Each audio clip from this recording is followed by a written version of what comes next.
I hope you got a few good video copies for your ads because this is the lesson where you're finally going to learn how to set your campaign objectives. In other words, this is where you learn online marketing.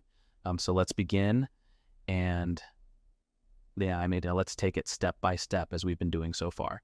In your Facebook Business Manager on the left side, click on More Tools, then click on Ads Manager. Now Facebook will take you to your Ads Manager. Here, click on your ads account. What we're going to do here is create a campaign for our ad sets.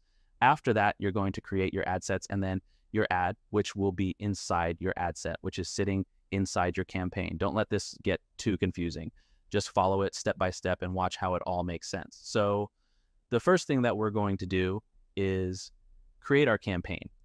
Now, before you choose your campaign objective, you need to understand exactly what your campaign goals are. Your advertising objective is what you want people to do when they see your ads. Well, for example, if you choose that your campaign objective is reach, then Facebook will try to reach as many people as possible for the lowest price possible, as long as it reaches and they see your ads. Another example is traffic, where in this case, Facebook is going to try to give you as much of an audience as possible to see your ads.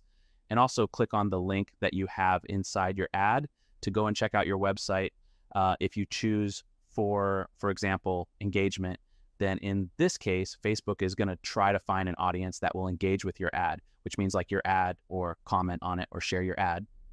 So if I'm liking posts or if you're commenting on posts, then Facebook sees us as people who like to engage with posts, and therefore they're going to show us ads where their campaign objective was engagement.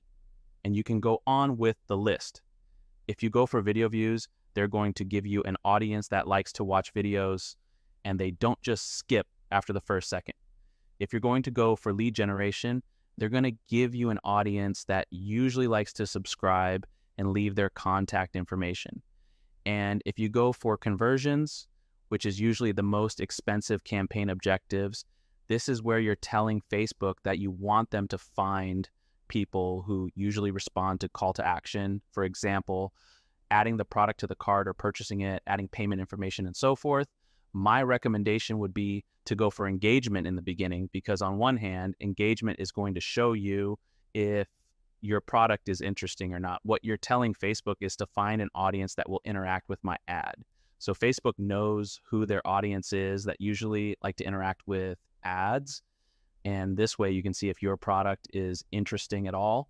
If your product is interesting, you're going to get a lot of likes, comments, and shares of, wow, what an amazing product. Where can I get mine? They're going to tag their friends and family to buy the product.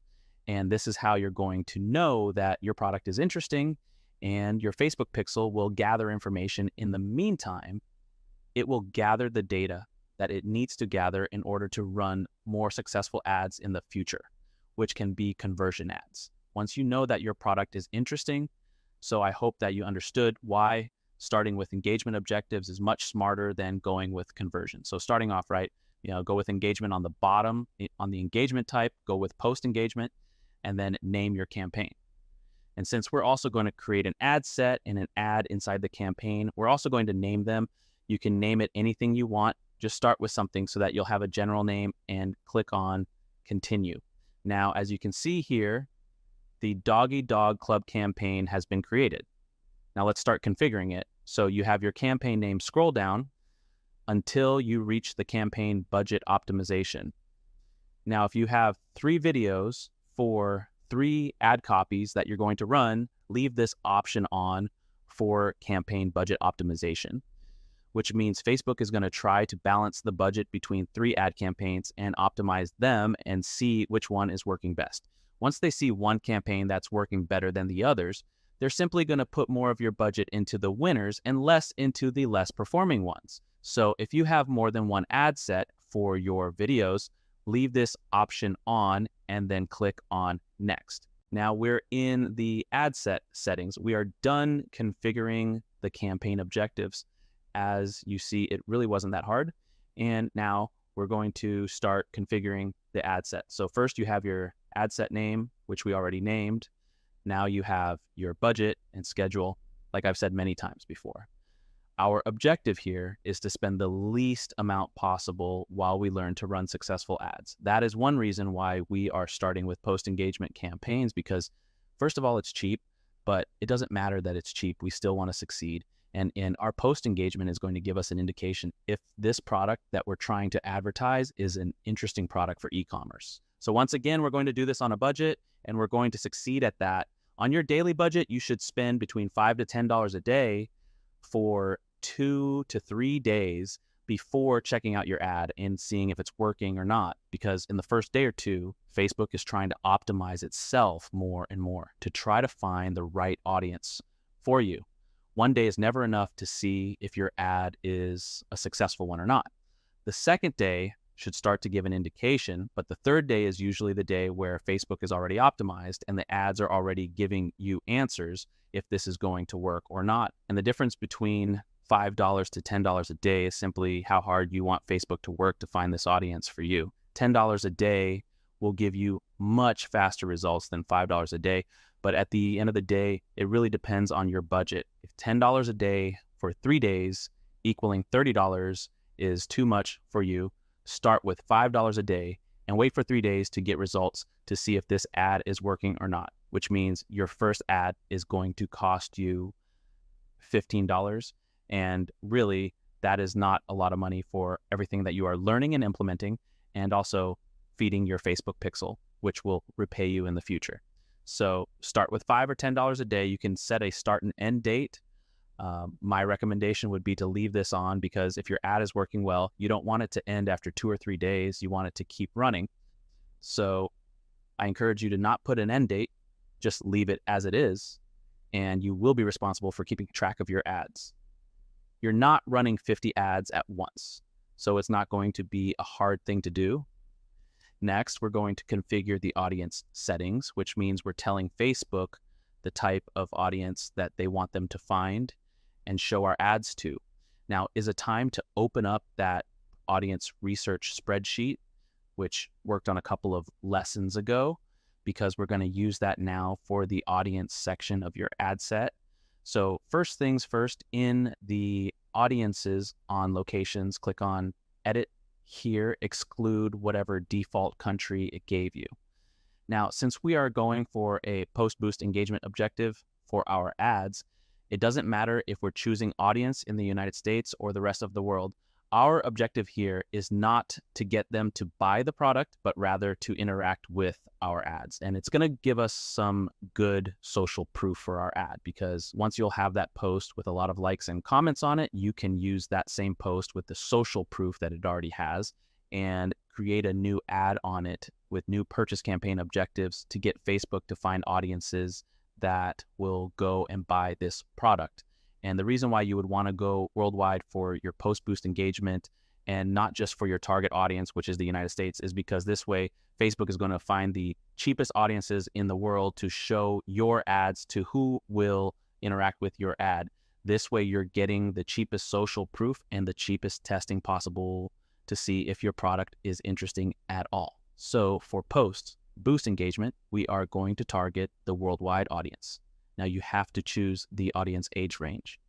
This is the part where you have to use your head and think, what is the age range of people who will want to use this product? In my case, since it's a dog product, it's probably usually for dog owners. Dog owners are usually anywhere around the age of 20 to 60.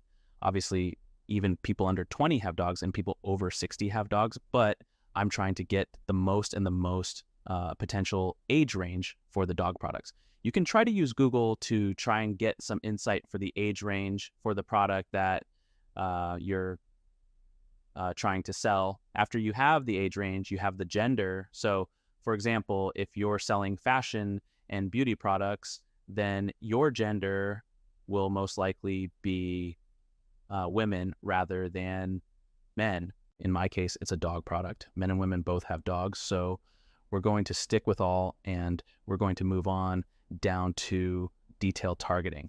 And in this text field is where you are going to start writing down those interests from that spreadsheet. Now, so this text field is where you're going to write as many audience interests, demographics, and behaviors that you think is relevant for the niche that you are trying to sell.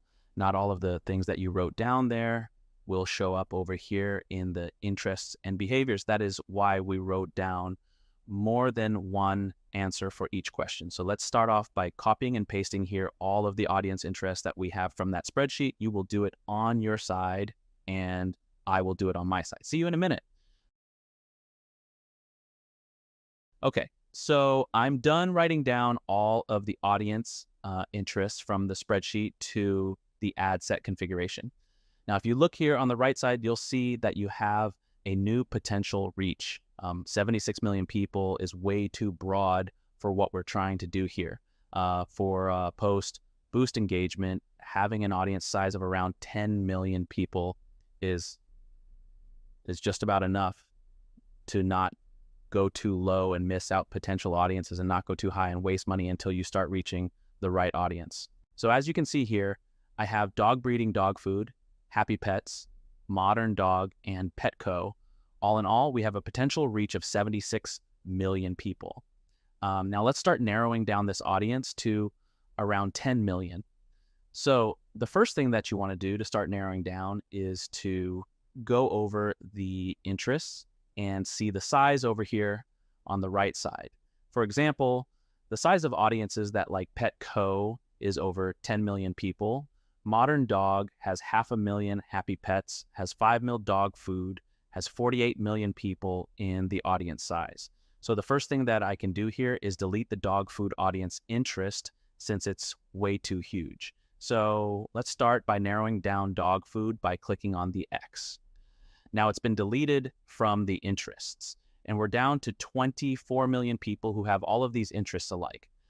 Now, what I want to do is continue narrowing it down, but I don't want to delete any more audience interests because I really believe that my potential audience is inside these interests. So the next thing that you can do is click on narrow audience. So what you're telling of Facebook here is to find an audience that has an interest in these subjects, either one, two, or all, but they also have to like an additional interest, which you're going to add here. This is going to help narrow it down because you're telling Facebook, I want people who like this, and they also have to like one or all of these interests that we have up here. So if you're all out of interest, all you have to do is click on suggestions and Facebook will give you more suggestions on interests that are similar to the ones that you have up here. So you can either find an idea over here, or you can think of one yourself. For example, I thought of dog lovers, and here there's an audience interest of 36 million, which is kind of big. But since we're narrowing it down, we're going to go down from 77 million to 5,400,000. So what I would recommend to do here is to add an additional interest called engaged shoppers. This will give you an audience that has engaged with a call to action button at any time in the last week.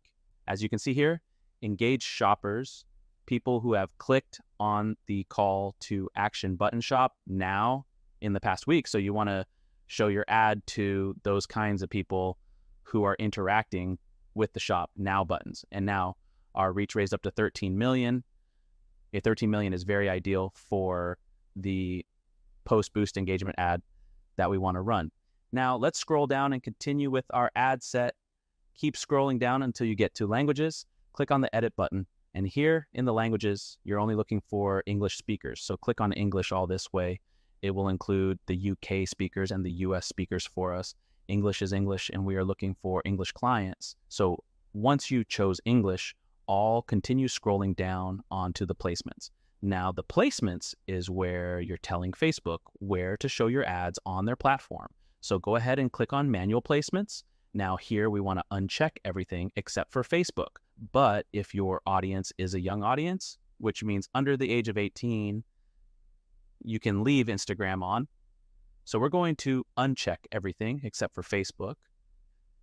And here you only want to be on the Facebook news feed and on the Facebook videos feed. This means that Facebook will only show your ad in the regular news feed and in the videos feed for people who like to go to the videos feed and just keep scrolling and check out all kinds of cool videos. they're also going to see your video along the way. Now, on the next screen, you are finally on the ad. We're done with the campaign. We're done with the ad set settings. Now we're finally creating the ad. But that is enough for this lesson in this video because you've been through quite a lot. If there was something that you didn't understand in this lesson, please go back and rewatch the video. Once again, there is no shame in rewatching a video again and again. It's your knowledge that you are feeding, and these steps are very crucial to the success of your store and the ads that you are running. Your assignment for this lesson is to create and configure your ad campaign, create and configure your ad set, and I'll see you in the next lesson where we are going to work on the final aspect of your ad, which is the ad copy, and then you are going to launch your ad. Great job on making it this far. This is the part where everything really gets hot and exciting. So take care of your ad campaign, take care of your ad set, and I'll see you in the next lesson.